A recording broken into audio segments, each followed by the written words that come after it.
Hello, everyone, and welcome to today's Modern Sales Pros Masterclass.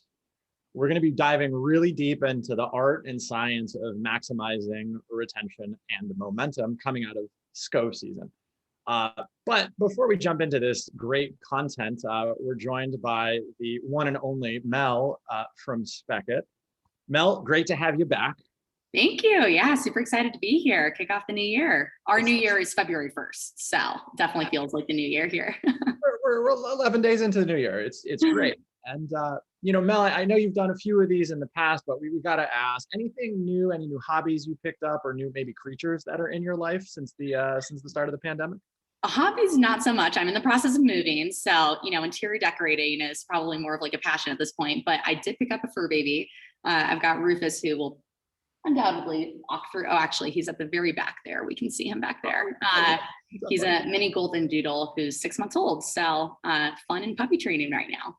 All right, puppy training, moving, running a company.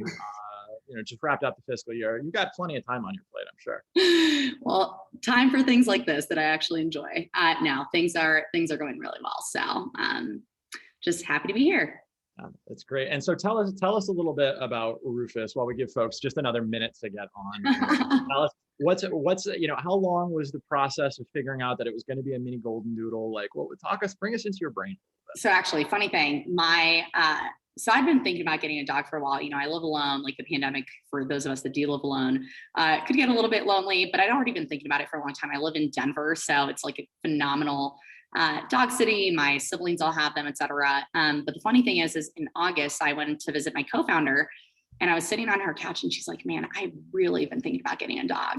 I'm like, "No way, me too." And she's like, "Yeah, I'm getting a mini golden doodle." I'm like, "Me too." So both of us, I kid you not, a week apart, both got 7-week-old mini golden doodles, different litter. But yeah, so we're planning a couple announcements coming up here, and going to try and figure out if we can involve the puppies in them too, because I feel like that would be a fun difference. I think that should be founder goal. Like that's like a level plugged in this. I don't think you get unless you've been co-founders for a little while. Totally. Yeah. So we both went through like early motherhood, early companyhood together. So just lots of bonding experiences. Which one's harder? Puppy training or raising your first round? Yeah, puppy training's a breeze. I'll talk about it. I took a masterclass on puppy training and actually learned the tips and tricks on how to do it so that I wasn't, floundering. So it seems like it would be important for the puppy to maximize its retention so it could maintain momentum on its growth. Exactly. Develop habits, positive reinforcement, all the things we're going to talk about today. I think we should just change gears completely and talk about Rufus the whole time. All right. Well, we've got, Mel, you got a lot of great content here. So let's jump into it a little bit.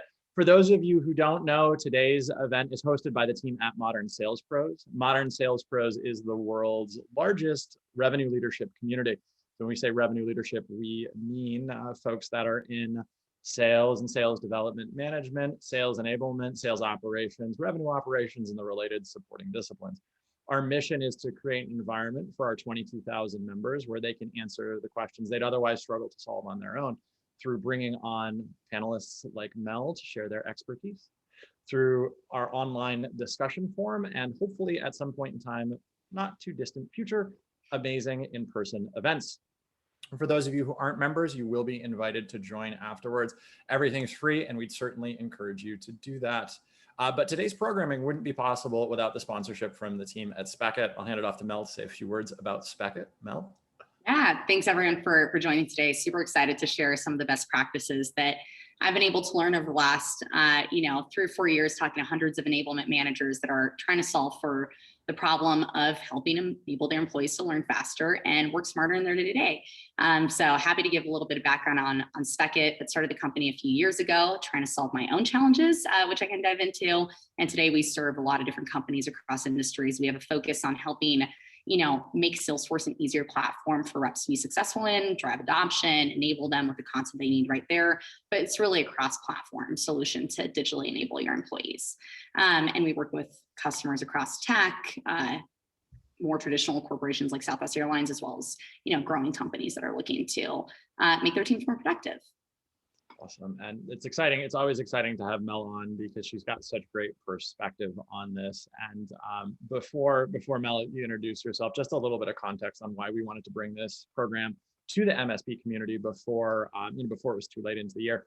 Most folks are just wrapping up sales kickoff season, right? We're in this, we're kind of done with the January ones, and a lot of folks are done with the February one. So it seems like it's a logical time to talk about how do we make that experience better for everybody. Awesome.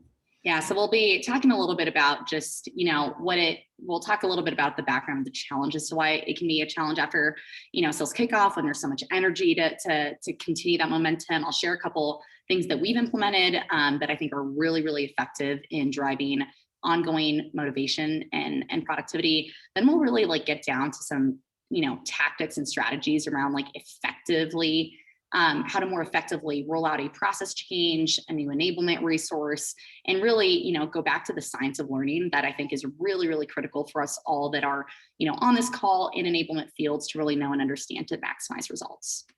I think this is going to be exciting. And Mel, how did you get started with this? Because I think that's always an interesting story when you have a co-founder and a CEO on. You got a lot of passion for this, but where did it come from? Yeah, so I was working at high growth startups, and one of them grew really fast from 15 to 150 employees in a 2-year period. And we'd implemented all the tools, including Salesforce, but it was really an IT-led initiative. So it wasn't a wild success, so much so that we were going to get rid of Salesforce. And that's when I inherited the task of saving Salesforce. And so I manage our entire employee-facing technology stack. So think Salesforce, outreach, all the tools that our sales teams and our operations teams use to engage with our customers and do their jobs. And I quickly realized that there was a lot of challenges we were having, both around just adoption, but also getting new hires up to speed on all these tools and processes. We were also growing like crazy, launching new business lines, changing our pricing, new competitors were coming into the space. So there was just so much knowledge that people had to know and understand and consume on a weekly basis just to do their jobs, right? Just to be able to show up the right way for their customers. So I spent the better half of the year looking at solutions to really solve a simple question, which was just how do I make sure employees know what they need to know, when and where they need to know that? So I looked at the broader kind of enablement landscape, and I looked at, LMS platforms, but, the challenge that I found there when it came to on-the-job knowledge, so not just hey, let me record my pitch and get feedback, but hey, I'm in the middle of my process in Salesforce or my playbook, what's the next step? I just knew that our account executives weren't going to leave what they were doing to go log into the LMS, find the course, skip to minute 42 where that answer lived.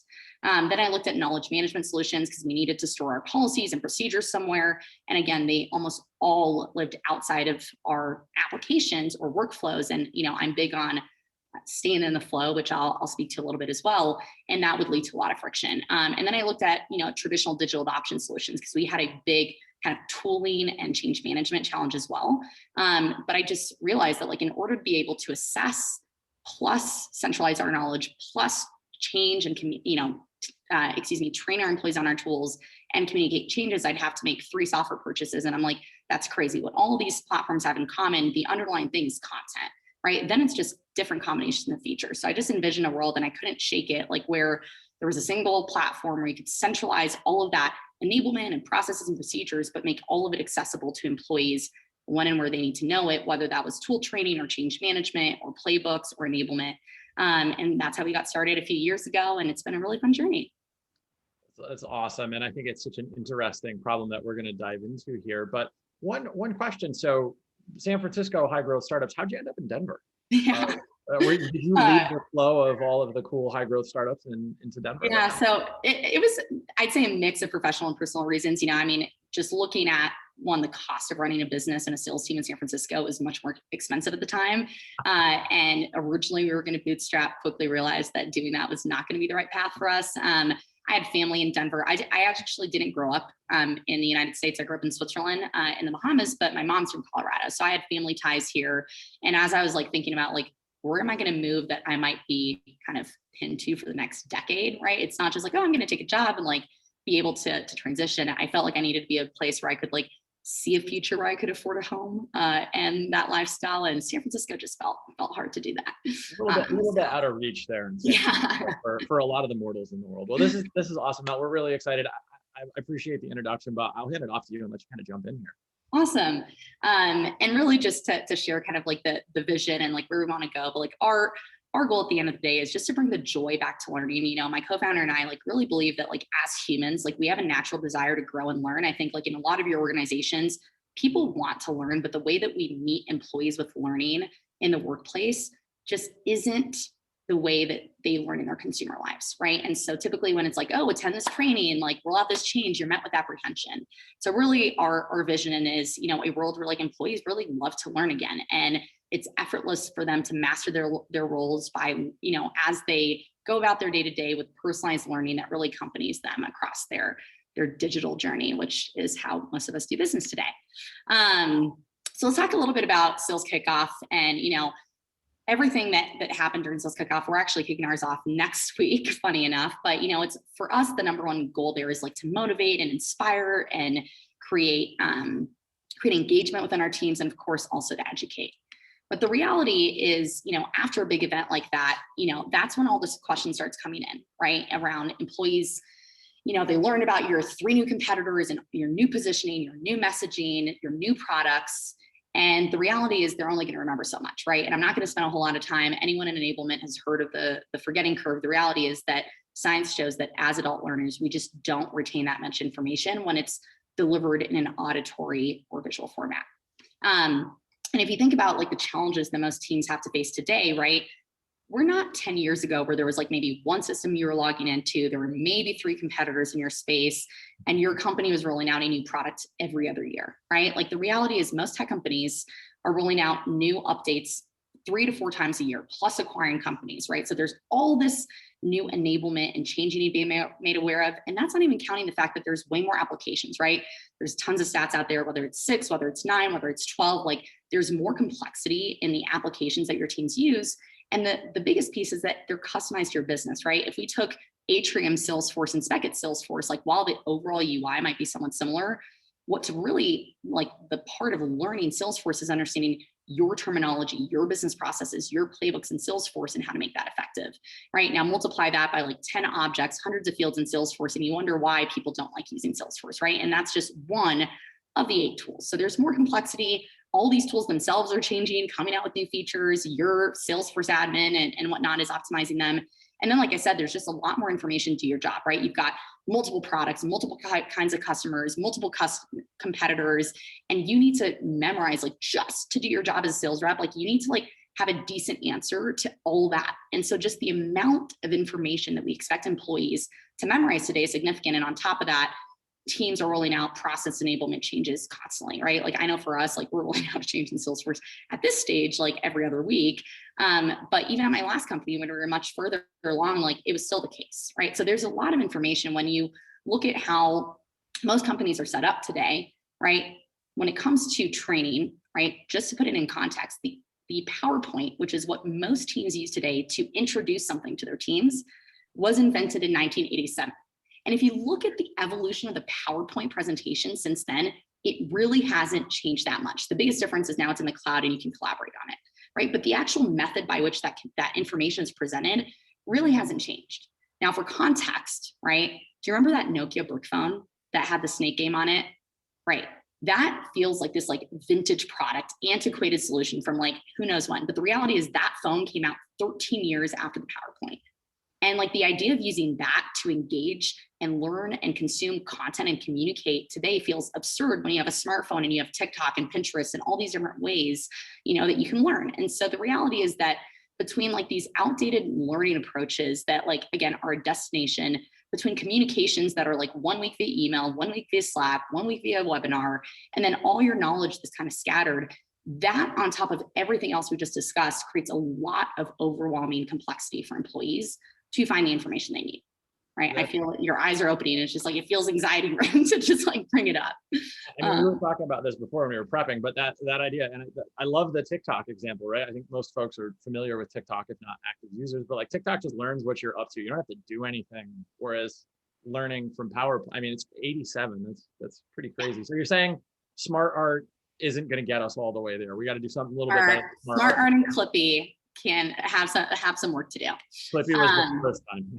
Exactly. And, you know, just to contextualize that too, like Atlassian did a really interesting study on just how many emails the average rep gets per day. And the answer is 121, right? So between navigating from one application to the next here, plus getting interrupted constantly between Slack and email, and then having to look for information, like that's where a lot of that like overall efficiency gets lost. And more importantly, I think where motivation and morale starts taking a hit when we talk about momentum. And on top of that, like we said, you're rolling out new case studies, new product releases, new competitors, new CPQ changes. And so as you think about your weeks post SKO, right, just if you guys take a second to pause right now and think about what's on your roadmap, whether that's your Salesforce roadmap, whether that's your product roadmap, whether that's your enablement roadmap, it's just a lot of information. And that's why I've become so passionate about like really operationalizing how we enable employees, right? It's not enough to just book webinars and book trainings and send follow-up emails. It's really about developing repeatable processes. And that's what today we're really going to dive into. And just a stat here, we did a research survey with a couple hundred enablement leaders back in like October and found that on average, 44% of teams update a tool or process every 2 weeks, right? And so that's just like where you're starting to see the volume of information there that employees need to consume. And these were the stats as well from employees, which is like a lot of questions are coming up due to lack of understanding of process, right? Whether that's CBQ, whether that's how to like properly use outreach, you name it. There's just a lot that we are expecting employees, and it's having an impact on their overall productivity. And so with that, oh, sorry, yeah. I just want to jump in on one thing on this too, right? Everything that you just talked about was just for like AEs and SDRs. When you think about maybe if you've got like a solutions engineer or a solutions consultant involved in that cost of the context switch goes up, like it's got to be exponential. Yeah. For that, and that person's subjected to that same volume of interruption from all of those changes, plus a much bigger technical workload. So for those of you with like sales engineering or SoulCon involved in your deals, this is like doubly, triply, quadruply important. 100%. And, you know, I talk a lot about sales in this just because of the focus of, you know, the MSP sales community. But the reality is like my background is actually managing business operations. And part of that, I actually managed 3 of our teams. Like I worked at a real estate financial tech company. So I managed our loan servicing, our closing teams, right? And so the challenges that we're talking about today isn't just sales, though that might have the biggest impact on your revenue and bottom line. It's also the teams that are supporting sales across the business that we need to think about. And for them, it might be making their operational policies and procedures that I used to have in a 60-page doc more easily and readily available to them as they work. And so again, part of that survey that we did around like really maintaining remote productivity, the number one barrier was morale, right? And this is not news to anyone. We all have dealt with what the last year brought us, you know, whether that was solitude because you lived alone, whether that was the challenges of having family members that, you know, were sick or whatnot, or just losing their jobs. I mean, we've all gone through a lot of personal challenges over the next year and hopefully built a lot of resilience in the process.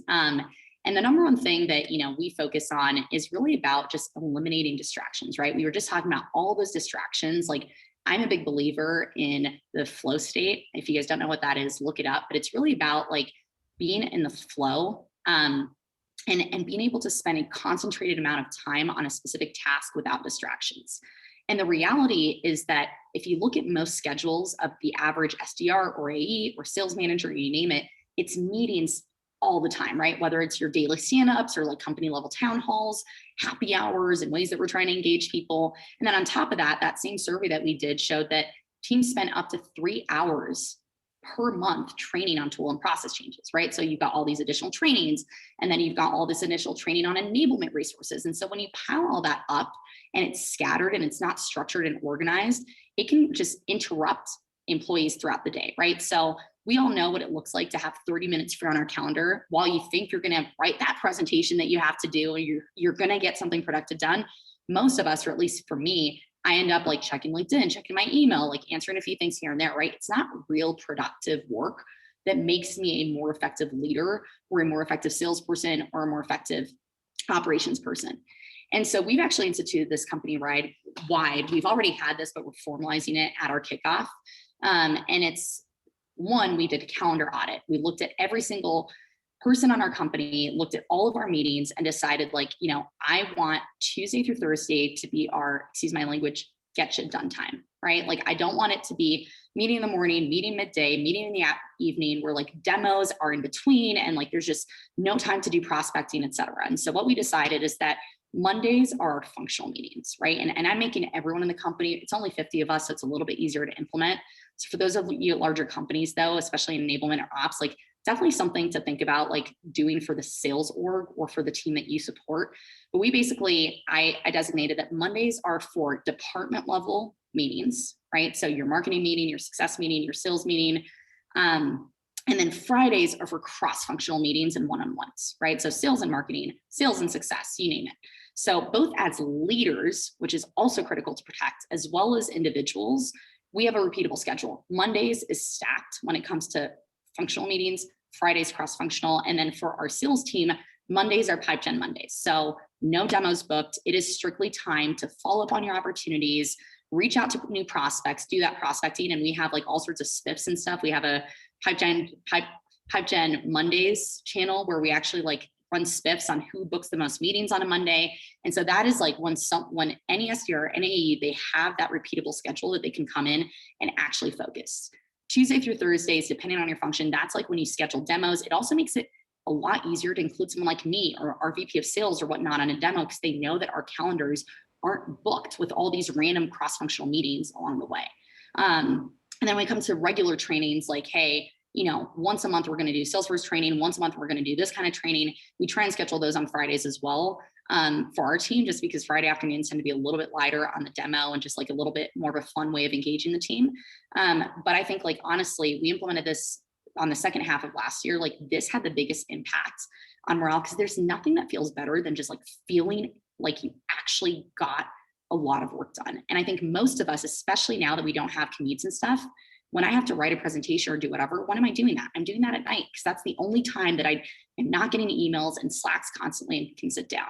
So I'd really, really recommend anyone that's listening, like before you start rolling all these things out, like actually take a time to step back and look at like, okay, how can we schedule our Salesforce trainings, our process change trainings, our sales enablement trainings, and as much as possible, the rest of, you know, your team's calendar in a way that's repeatable, predictable, because that's what allows ultimately that flow state. And there's actually a ton of science around it that shows that like this has one of the biggest impacts on like intrinsic motivation, on your ability to handle stress, on happiness, learning, skill development. It's more conducive to creativity because you're focused on one task and not answering a million things.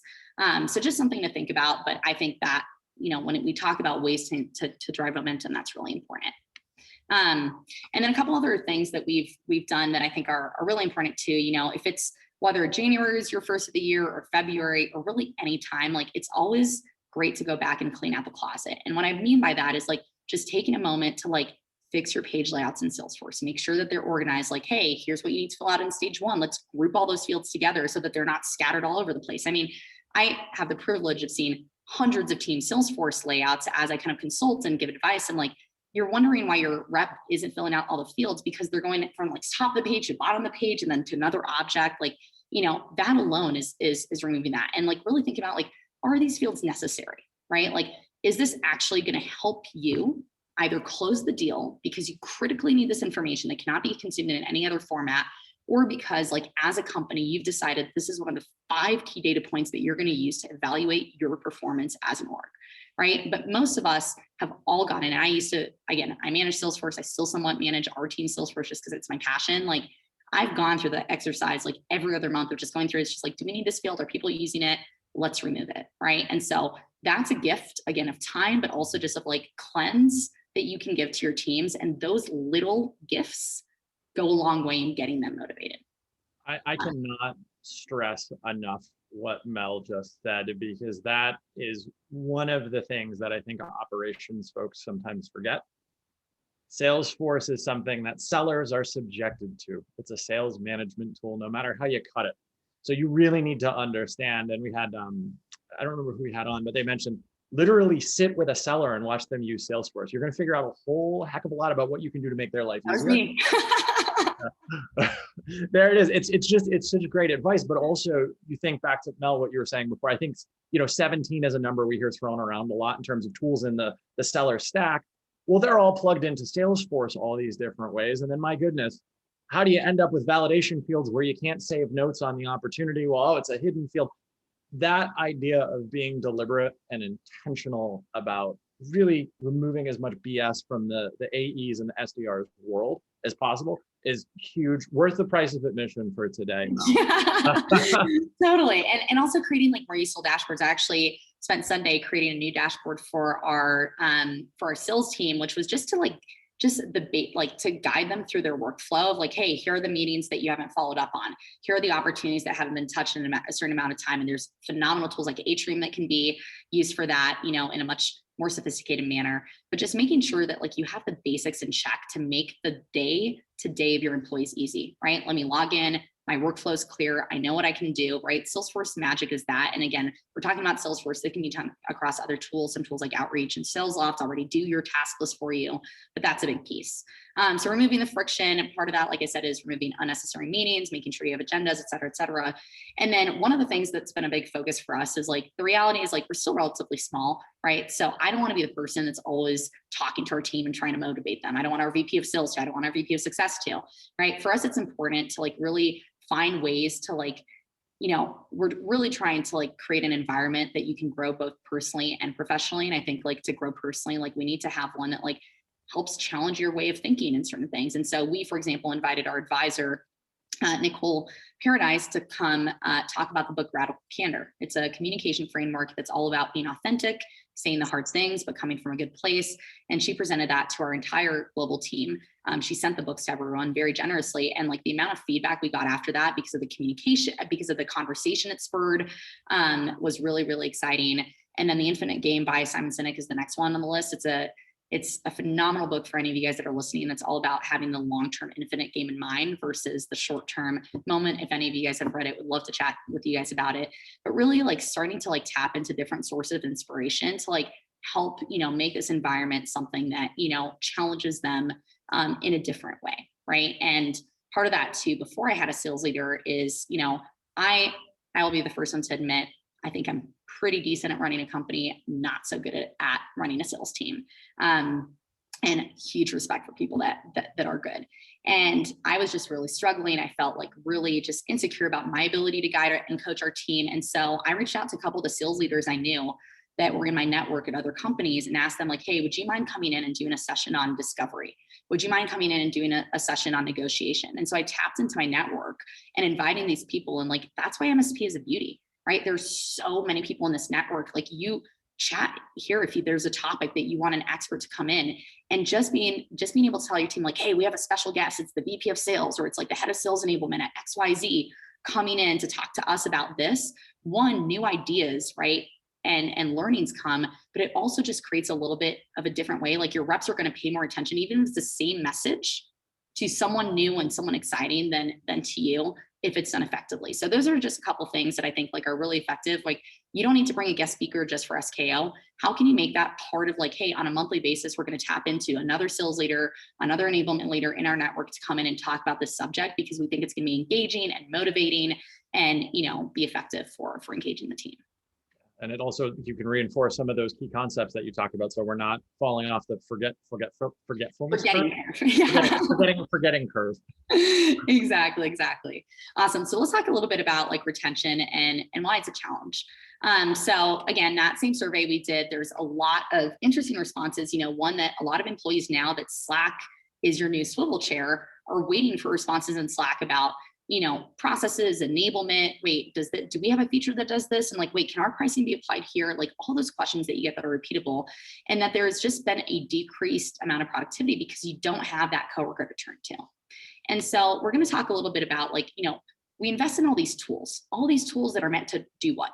Drive productivity, right? You don't invest in Outreach or Gong or any of these tools, right? At the end of the day, like the goal is to make it easier for your teams to access the key points from a conversation or to reach out to hundreds of prospects versus one.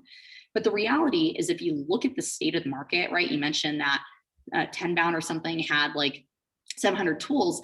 The reality is that like even the best tools on the market, like the best of the best, like the Outreaches and the Salesforces of the world, hover around an 80% adoption rate. Like statistically speaking, that is the market. And on average, there's a 30% app turnover per company, meaning like you buy an app and then you're like, you know what, this isn't totally working. Let's go look at another option, because we think that a new tool or a new feature is going to help us solve the underlying problem.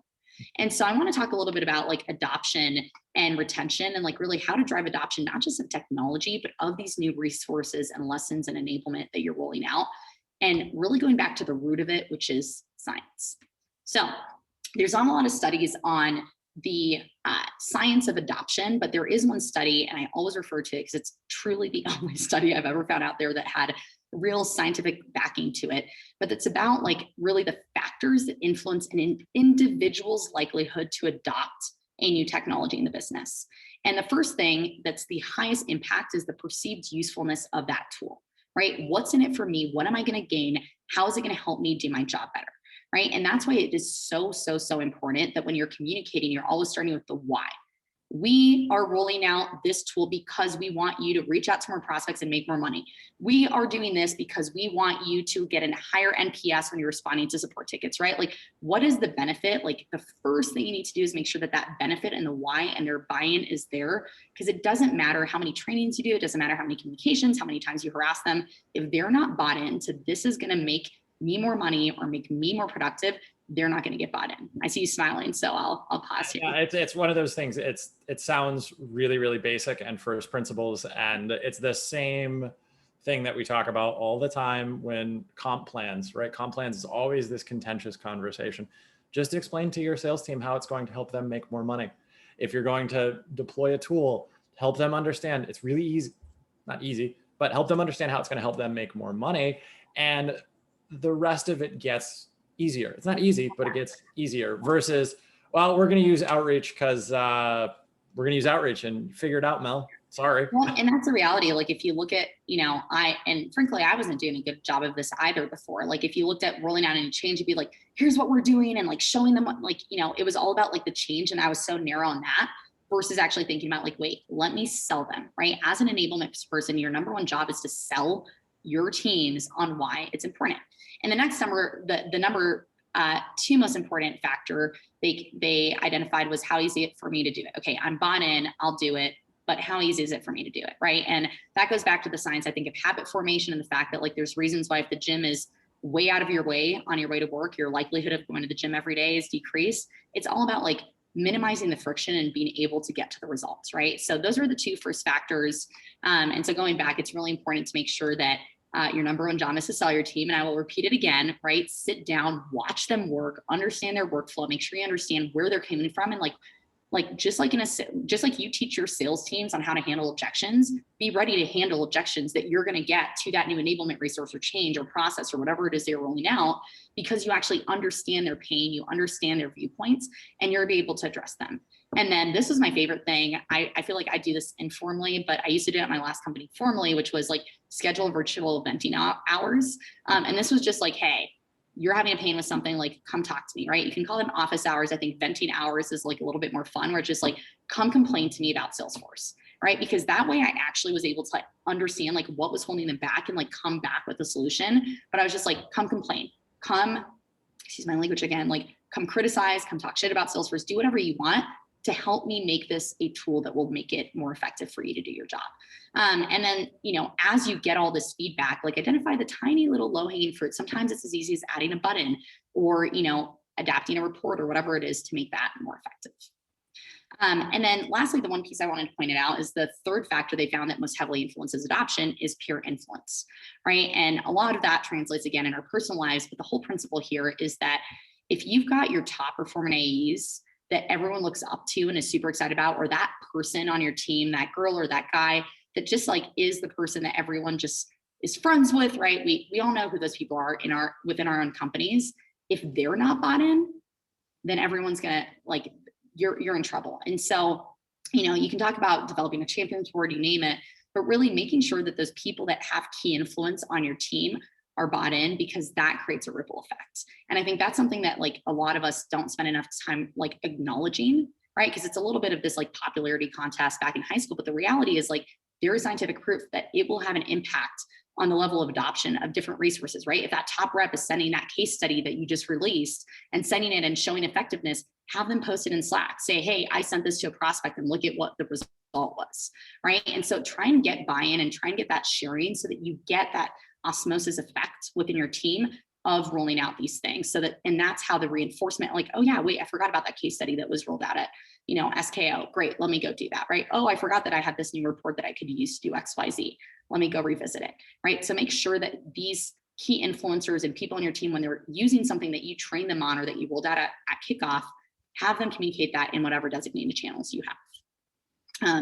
And so with that, I want to go through real quick and break down some of the key elements that we found are the most important to rolling out and a change, whether that's enablement, whether that's process, and actually driving retention through effective change management. And it really comes down to these 4 different points: timing, communication, documentation, training, and then reinforcement. So I'm going to go through some of this content pretty quick. If you guys have any questions, feel free to reach out afterwards. Happy to dive into any of this. Again, I love talking about this stuff. But the number one thing when it comes to timing, right, of a change or a new enablement resource or whatever is like, just don't surprise your users. Like, there is nothing worse than like logging into Salesforce or logging into whatever system and like being like, wait, what is this? Like, why can't I navigate? Why can't I do this thing that I was like familiar with? And that goes with like end of quarter or Monday mornings, right? Like, evaluate the periods of high stress within your team. Like, end of quarter, probably not the best time to like roll out CBQ or roll out a big sales process change when the only focus your reps have right there is actually studying. And again, a lot of this seems obvious, but I'm repeating some of this because it's just good little reinforcement to go back and be like, let me look at the schedule of our Salesforce product roadmap or whatever it is over the next like 6 to 9 months and make sure that like the timings of these big changes isn't like right at the worst time possible. Because going back to like the number one motivation being getting buy-in, you're not going to get buy-in from your A's if you're rolling that out like at the end of a quarter when they're like completely, their mind is elsewhere. And generally speaking, like I recommend trying to avoid Monday mornings. I know if you guys work at a big enterprise, sometimes you have to do those deployments over the weekend. That said, like, again, going back to motivation levels, a lot of us, even when we're motivated by our jobs, don't love rolling into work first thing Monday morning. And again, being disoriented and being like, wait, I know that there was this training, I wasn't able to attend, or I didn't read that email, and now I can't save my opportunity, or I can't do this thing. And it just like gets things started off the right foot. So those are some of the things to avoid. But when it comes to like actually going back to the regular schedule, which I'm a huge fan of, we try and be pretty consistent with when we do roll out changes. Right now, it's about every 2 weeks on Fridays. We try not to do, we used to do midweek releases. Now we're doing it Friday because we instituted this, but, try and remove some of that pressure of uncertainty, and then make sure that you have a consistent sequence and process. And that goes back to the operationalizing your enablement strategy around how you roll out changes. And I'm not going to touch on this too much right now because I'm about to touch on it here in just a few minutes. Communication, again, I'm going to repeat myself, but focus on don't ever communicate the what before the why. Make sure that you're really focusing on like what's in it for them. What's in it for them? That's the number one thing you need to take away from today. And then, I think a lot of us, or at least I used to, was like, okay, I need to make sure that people don't miss this change. So I'm going to post on Chatter. I'm going to post on Slack. I'm going to send them an email. I'm going to host a webinar. And I'm just going to make sure that everywhere the person is, I'm going to send them a message just to make sure they see it. The reality is like, that's not exactly going to get someone excited about doing that, because now they've been distracted 3 or 4 times. You're killing their productivity in the process. And like, they've just seen the same message 5 times. They've wasted their time actually reading the information that they've already seen. So instead, like, we really recommend designing specific communication strategies and channels.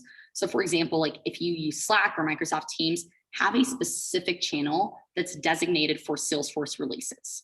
And if you're going to do a Salesforce release, that is where that communication is sent.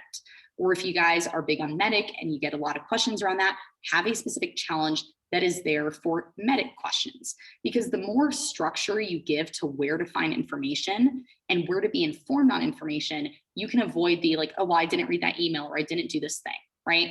And another recommendation with regards to that is making sure that you use consistent naming conventions. So if you do use email to communicate a change, don't just say like new opportunity page layout rolling out next week, right? And like, hey, new process in Salesforce, like don't, because then it's harder to search, right? And so what I recommend is making sure that you have a clear kind of like naming convention in your subject line, which is like, Salesforce release, 2 dots, right? This. And that way, if someone wasn't able to attend the training or doesn't remember that change that you communicated a few weeks back, they can go into their email and search Salesforce release or sales process update and see all of the recent results of that, with the date ideally in the actual subject line as well.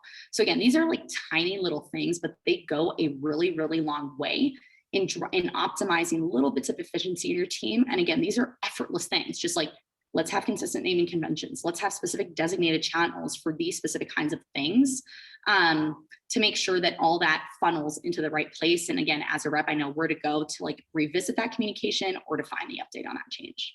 And it's a lot of this is being really just deliberate in how you're thinking about it and thinking about it, and not just doing it because you got to do the Salesforce release or whatever it is. So some deliberateness and intentionality here. Exactly. And so with that, moving on to the training aspect, right? And I saw a lot of the answers that came in with regards to like, what's the biggest challenge around training? So I wanted to really just discuss, something that I think is not discussed enough in the enablement community. And it's the fact that like most of us, myself included, right, have not actually been formally trained on how to train. And not just us, but the leaders that we expect to train our teams, the managers, right, the sales managers that we expect to train our AEs.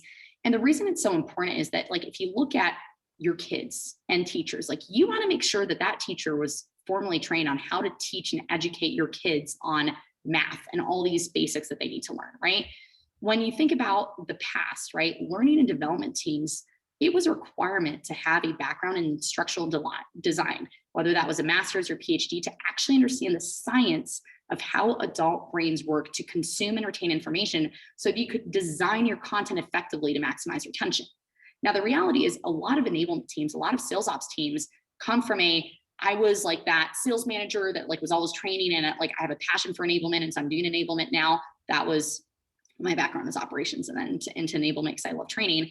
But most of us, like, kind of, whether we were previously in sales or previously in operations and found that we love like passing on training to others, ended up in these roles, but haven't actually spent the time to understand like and train on how to be more effective at our own jobs. And I think, again, communities like MSP are a great way to learn, but I want to suggest a couple things, like, before you launch that next new training and you do that next new thing, let's actually take a little bit of time to understand how the adult brain works, because I can single-handedly tell you that, like, taking the time to actually go revisit the basics of information retention, cognitive load, content format, structure to optimize retention will have the like night and day impact on the results that you're looking for with all your trainings. And a very simple analogy that I use, mostly because I'm a new dog mom and I recently went through training, when I got a puppy, I watched the Masterclass on dog training, right? And I watched it because, again, I'm big on learning and the science of that. And you see a lot of, like, my friends included, that have dogs that just like, they just don't get it, right? You repeat the same thing over and over again, and like they're still disobedient. And I think a lot of it comes down to they didn't actually learn how to train their dogs effectively, right? And again, it's a simple analogy, but if you actually study like what it takes to train a dog, it's quite simple, right? There's a few different techniques here, like using both audio and visual combination of things, right? Communicating clearly, rewarding, reinforcement that will get you way more results. Like, I taught him how to like lay, sit, and wait in one night, just because I did that. And then I reinforced it the next day. And so I think, like, when it comes to like that, I just use this analogy to frame the idea that, like, a lot of us are investing so much time and energy into creating these trainings and this content, but because you're missing some of the small optimizations, you're not seeing the results that you're looking for. And these are some of the things that I want to talk about right now. So like I said, if you were to get started right now and you're like, you know what, I probably should spend a little bit of time like actually studying this so that I can like improve how I design my content, how I enable my teams. A couple of just areas that I would focus on. Quick Google searches will give you a lot of options, are just how the memory works, right? Your short-term versus long-term memory, and how information passes from your short-term memory, which is this kind of conversation, to like knowledge, which is the difference between I was told something one time and I can't remember it, to like, when I say twinkle, twinkle, you're immediately little star. It's because that is in your long-term memory. It is knowledge. You're not having to memorize that song anymore. You've had it reinforced. You've had it repeated, right? Cognitive load, which is just like how much information you can take in at once, as well as what formats are most effective for retention. Then talking a little bit, a lot of research that I do is on how habits are formed, because I think that's critical. Underlying adoption and how we work is just like, are we able to make these different things part of our routine, part of our habit, and part of the way we work right? Going from Gmail to Outreach or whatever it is. And a lot of that is important to understand, like, what's the science of habit formation? By the way, these things will actually have a huge benefit on your personal lives too. I can speak from at least the ways that it's helped me. And lastly, rewards and motivation, right? Like, what actually drives motivation and rewards? And if you spend a little bit of time and invest in that, and I'd recommend, in terms of like really understanding how the brain works and consumes and learning, there's this book called Limitless that I think is really fantastic by Jim Quick. Super fast read, and like, you actually learn how to learn better by reading it. And so you'll actually be able to be a more effective learner and consume all this information better. So really recommend it. But again, these are kind of the basics that I think a lot of teams are missing out on that will have a huge impact on your overall effectiveness. And so with that, I'm just going to share a couple tidbits here. But a lot of the science shows that, when it comes to content, right, bite size is super important. And on average, your short-term memory can only consume 7 different types of information at once, right? So if you're rolling out something that has like 25, like, here are the 25 different things that you need to be up to date on, that's not going to be effective. So if you're designing a PowerPoint presentation, which most of us will still use that, make sure that it's like either 7 slides or it's like numbered 1 through 7.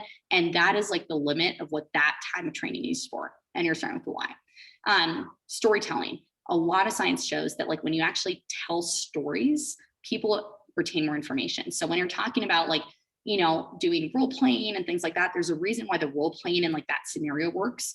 And add names, right? Add human names to your story. Like, okay, when you're talking about a case study, when you're talking about a new enablement resource or new process, and you're explaining the why and you're explaining the how, try and integrate a story. If you want to make it fun, use characters from, like, who knows, Schitt's Creek or something, because that'll get people's attention. But storytelling is one of the most beneficial things. And by the way, like, you're going to see that a lot of this translates to sales, right? What do we tell people, salespeople? Tell stories. Like, it is the most effective way of getting someone's attention, because people actually listen to you when you're captivating and telling a story. And the same goes with training, right? And then when it comes to like reducing cognitive load, which is just like the and just too much information at once, right?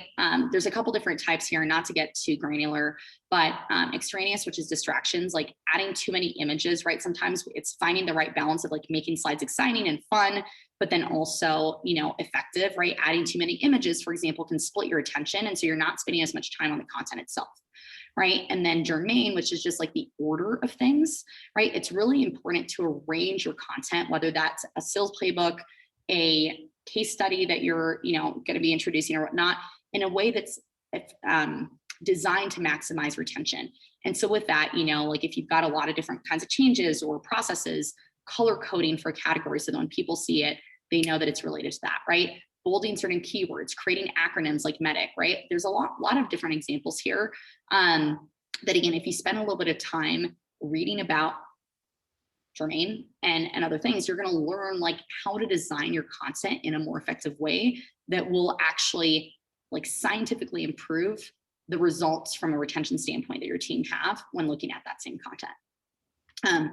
So anyway, these are just a couple different things here. And again, the survey that we did with a couple hundred sales enablement leaders found that the most important characteristics of effective training are reinforcement of that knowledge and training, which we'll talk about. And lastly, the ability to access that training and content as well.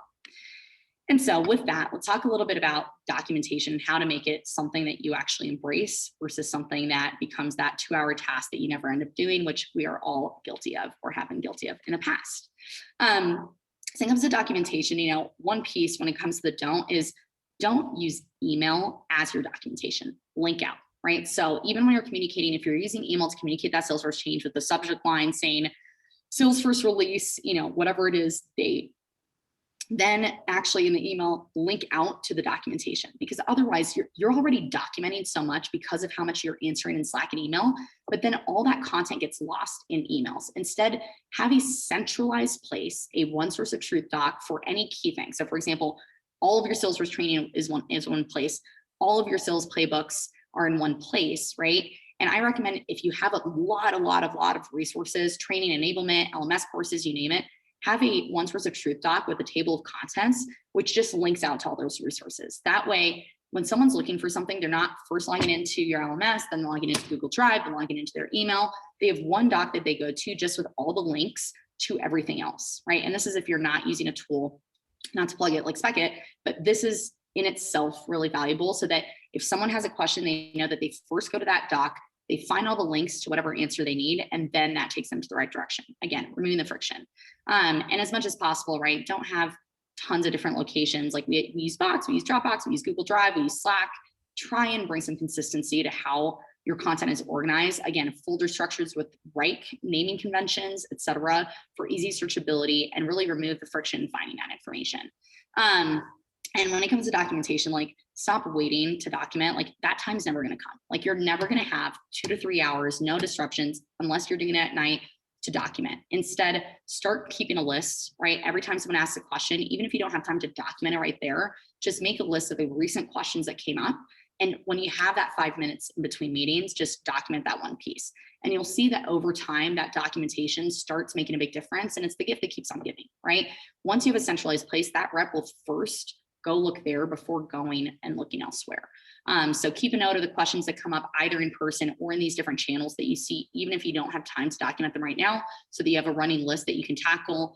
Use consistent naming conventions to maximize the ease of searching for that content. I think this is like literally the most basic change you can implement tomorrow that will have a big impact on your communication as well as on your documentation, searchability, and accessibility. And then if you do have time, if you are in the privilege of being able to say, you know what, one of my goals this quarter is to document our sales process, document our playbooks, document these things, and you don't know where to start with like what I call like your top 5, right? What are the top 5 questions that come up in Salesforce? What are the top 5 objections that we get? Who are the top 5 competitors we run across? And just start small, and over time you can build up. But even a little bit will go a really long way in the overall cohesiveness of your team. And I know we're running up on time here, so I'm gonna breeze through a little bit of this here. One quick Salesforce tip for those of you guys that use Salesforce, if you aren't using a tool, there's something called a rich text component. If you guys don't know what that is, ask your sales ops, your rev ops person, but it's basically a component that you can put on the page layout or in the utility bar at the bottom, and that you can add a link. So what I would recommend is add one link to that document that has all the things in it, so that they can easily search, or literally put a link to your playbook, a link to these different things, just so that people can access it with more ease. And so with that, let's talk about creating a repeatable training process for rolling out changes. So again, in the survey we did, we found that 67% of teams use webinars to communicate a change to their team in this remote environment. 21% use emails, and the rest was a hodgepodge of things. And so when it comes to rolling out a change, right? Very simple format. Again, try and operationalize, and I keep repeating myself because you'll retain it, the way that you approach your enablement strategy, so that it's not like, well, this one time you rolled it out in this format, in this webinar, and this one time, this other format. Try and be consistent. So start with the why, right? What is the benefit? Get them fired up, get them excited, then break it down in small digestible formats, ideally only 7 pieces of information. If you have to do multiple trainings, do that, but that will actually maximize the effectiveness of that particular training session. Show examples. So start with the why, break down the concepts, and then actually show examples. And then if it's a process change or a tool change, I always recommend role playing with live prizes, right? And that way your team is more engaged, because you can call out on anyone and make it an exciting prize, like throw in a $50 gift card, right? But then say, great, I just showed you the process. Now, Richard, share your screen and show me how to do it as well, right? And then they have to replay it to you, right? It's a little bit anxiety, but then it becomes a game, right? And there's a lot of science of like gamification, making it fun. So do that role playing live, so that you make sure people know how to do that. If it's about a competitor, do role playing live. Hey, we just went over the differentiation. Richard, if I asked you what the 3 major differences were between MSP and who knows what were they, right? Just put people on the spot, but don't surprise them. Like have it clear to them that that's coming up, and put an incentive in there. Like there's different philosophies on it. I'm about rewarding. I think like, making it fun. $50 goes a long way if it's going to help, people pay more attention. And the most important part here is that with that live role play, you're already getting that reinforcement, right? Because repetition is required for your information to move from your short-term to your long-term memory. And so by talking about it, showing it, and then having someone play it back, you'll see more results there. And then lastly, do not end that webinar and then send everyone on their way and never talk about it again. The number one piece when it comes to retention is reinforcement. And so make sure that like post that webinar, you actually have an email ready to go, or your Slack channel, whatever format you choose that is consistent, ready to go to reinforce the material you just shared. And you're sending that right afterwards, because that is critical so that people can reference it. They know where to find it. And again, just by reading that piece of information again, they're going to start retaining it more. And similarly, if you're rolling out a new tool, pretty similar, right? Start with the why, make sure you're communicating before and after. And then I recommend webinar trainings for rolling out a tool in this environment. Granted, you're a tool training company, but I still think that's the best way to introduce and get buy-in. And then you can complement with tools like Spec It afterwards for that self-guided learning.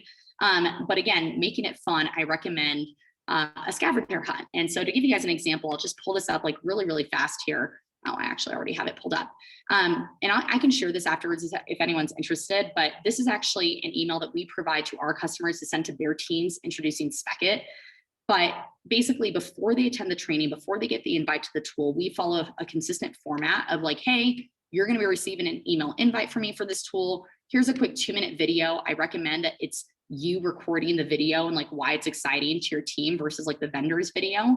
And then like why we love it, right? So here's the why. Here's why and it's not about them. It's you're going to spend less time away from your customers. You're going to waste less time looking further at your knowledge, right? So you're communicating those key benefits, a little bit of an overview, make sure you have the documentation preemptively that they're going to need. And then we offer at least 2 webinars, right? Especially if you have big teams, making sure that you have times that accommodate different people is important. And that's just how we introduce a new tool. Then you do the webinar with everything I just designated and go on. And then we try and make it fun. We create a scavenger hunt, right? Which is all about them starting to use the tool, find the information, and you can do this you can do this virtually for any tool, but we create the scavenger hunt that everyone gets at the same time. And whoever sends it completed first gets a gift card, right? And it's just about making this fun. And so we provide our CS team provides this to our buyers just to introduce the team, make it fun, et cetera. But these are the kinds of things here. And again, the gift contains a star from Schitt's Creek. Like, how do we make this fun so that it's not just like, okay, I'm learning a new tool and I need to go through it. So I can share that resource afterwards, but that's kind of like our approach. And lastly, I've got 2 minutes, so I can introduce Becky real quick. But again, everything I shared today are things that you can implement with or without a tool to help drive more attention. And hopefully you guys got some good tactics and strategies and at least ideas that you can implement. But everything I just talked about, like the reason I'm so passionate about it is because like we are trying to solve this problem, and like why I quit my job and why we started Spec It was to bring the joy of learning back to the workplace. I think like it's much needed. And for us, what that looks like is really having a single platform that makes it easy for your employees to learn their tools. So we have all sorts of features traditionally, called digital adoption features, such as like walkthroughs to guide your users to tools, right? Embedded training there so that they don't have to leave their workflow to go find the information, right? As they're in Salesforce, if they can't remember how to create a quote, great, launch that flow. If you're in Salesforce and you're selecting a stage and you can't remember that playbook, find that playbook right there. So it's all about reinforcing all that key knowledge that you need, both when it comes to tool training as well as enablement, both in Salesforce as well as any application. So it's about centralizing your knowledge, making it more accessible, using a single tool for both tool training, change management, enablement. We have all sorts of communications built in the tool with analytics so that when you have it field update in Salesforce or whatever it is you're rolling out, you can just send a little alert so the next time they log in, they see that versus scheduling a webinar, right? The more time you can give back to your team, the more buy-in you'll get. And then we have obviously extensions to like Outlook and Slack and stuff, just so that if you get a question, you can respond with a spec. If you are repeating yourself, you can create a spec, but really creating an easier way to capture that knowledge in your business and make it all accessible with a single platform that takes inspiration from existing knowledge management, digital adoption, learning platforms, but just combines features for the, what we think is the ideal experience to learn, with the idea that like really wherever you are, all the information, all the enablement you need is at your fingertips. So with that, I think we are right on time. Wow, that was, Mel, I think we're gonna have you back for about another 3 hours to dive in deep to all of this. I know there's a couple questions in the question and answer panel. We will follow up with you asynchronously afterwards. Wow, first and foremost, that was the deepest dive I think we've had in MSP ever on the psychology and also some tactics that we can actually apply literally tomorrow on this. That was awesome. For folks, there's a couple questions like, hey, we're going to share this stuff afterwards. We will. We've got Mel.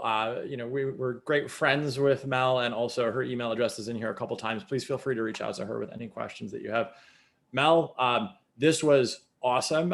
It's really one of the first sessions we've had this year, and I can already say this is probably going to be one of the best for the whole year.